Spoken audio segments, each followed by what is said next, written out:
یہ مجھے کابل میں بھیجنے والا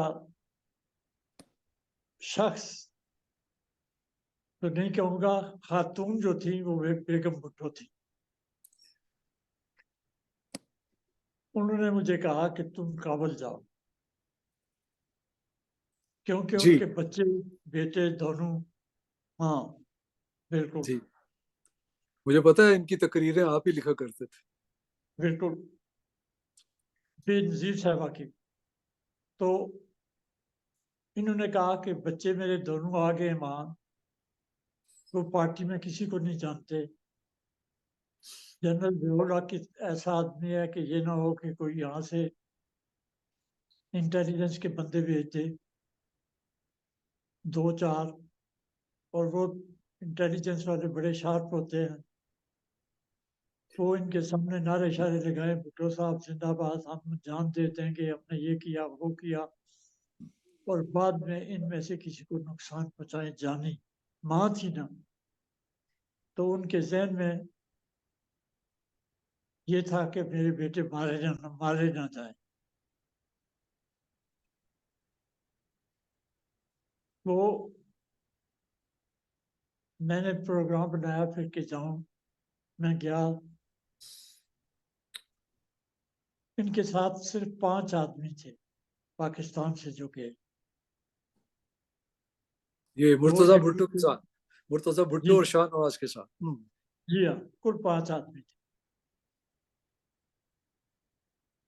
ان 5 آدمیوں نے کیا کرنا تھا غریبوں نے؟ وہ ان کے لیے چائے بنا کے کوئی لا رہا ہے اور کوئی پانی لا رہا ہے، کیونکہ انہوں نے تو سیکھا نہیں تھا گھر اپنے میں کہ کسی کو بھی پانی پلانا ہوتا ہے. جی انہوں نے تو خود آرڈر دینا سیکھا ہوا تھا. ہاں، ظاہر تو ہے ان یہ کی لائف تو تھی. جی یہ مرتضی ہاں، ہے نا. یہ مرتضی ہے، جی مرتضی اور میں ہوں.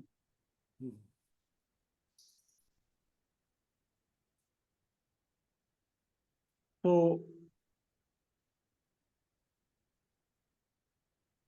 مرتضی کی تنظیم میں نے بنوائی، اچھا. ذوالفقار نام بھی میں نے رکھا. یہ میں نے آپ سے سوال کرنا تھا، لیکن میں نے کہا کہ پتہ نہیں میں کروں یا نہ کروں. کتنا اچھا آپ نے خود ہی بتا دیا کہ یہ برین چائلڈ آپ کا تھا، الذوالفقار. کیونکہ اس میں ذوالفقار بھی لگتا تھا. ہاں جچتا تھا. لیکن اچھا میں خود اندازے سے بتا رہا ہوں، میں آپ کو اندازے سے بتا رہا ہوں کہ لیکن آپ کے ذہن میں دیکھیے ہرگز نہ ہوگا جب آپ نے یہ تنظیم بنائی کہ یہ پاکستان کی پہلی دہشت گرد تنظیم کہلائے. اس نہیں میں تھا، میں سمجھتا ہوں آپ کا کوئی حصہ نہیں تھا اس نہیں تھا. میں میں. ہاں جیل میں بالکل تھی، بالکل نہیں تھا، بالکل نہیں تھا، مجھے پتا ہے. میں اس وقت جیل میں تھا. جی میں نے ہاں. کہا تھا کہ کابل میں ہم ایک ریڈیو اسٹیشن کھولیں، ہوں. وہاں سے لوگوں جمہوری کو طریقہ، موبلائز جمہوری کریں. طریقے سے نا، جمہوری طریقے سے. بالکل، وہاں سے لوگوں کو موبلائز کریں، گانے شانے انڈیا کے سنوا کے بیچ میں ڈالے اپنا میٹیریل، اور ضیاء الحق کے خلاف کھل کے بات کریں، کیونکہ وہ روکنے والا وہاں کوئی نہیں ہوگا ہمیں، جی اور دوسرا کوئی.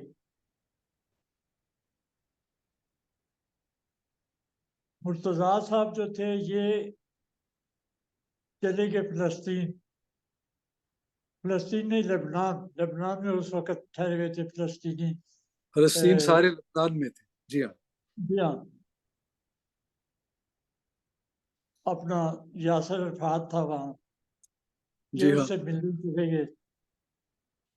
تو یہاں انہوں نے اسلحہ وسلح دیکھا وہاں لڑکوں کے پاس. وہ ظاہر ہے کہ وہ تو تنظیم تھی لڑنے والی. وہ تو ایک طرح کے عملی جہاد کرنے والی، یا اپنی سٹرگل کرنے والی، جہاد کا نام نہ بھی دے، وہ تھی. جی ہاں، تو یہ بہت متاثر ہو کے ان سے آئے ہوئے تھے. انہوں نے مجھے کہا کہ آپ کس کام میں پڑھ رہے ہیں؟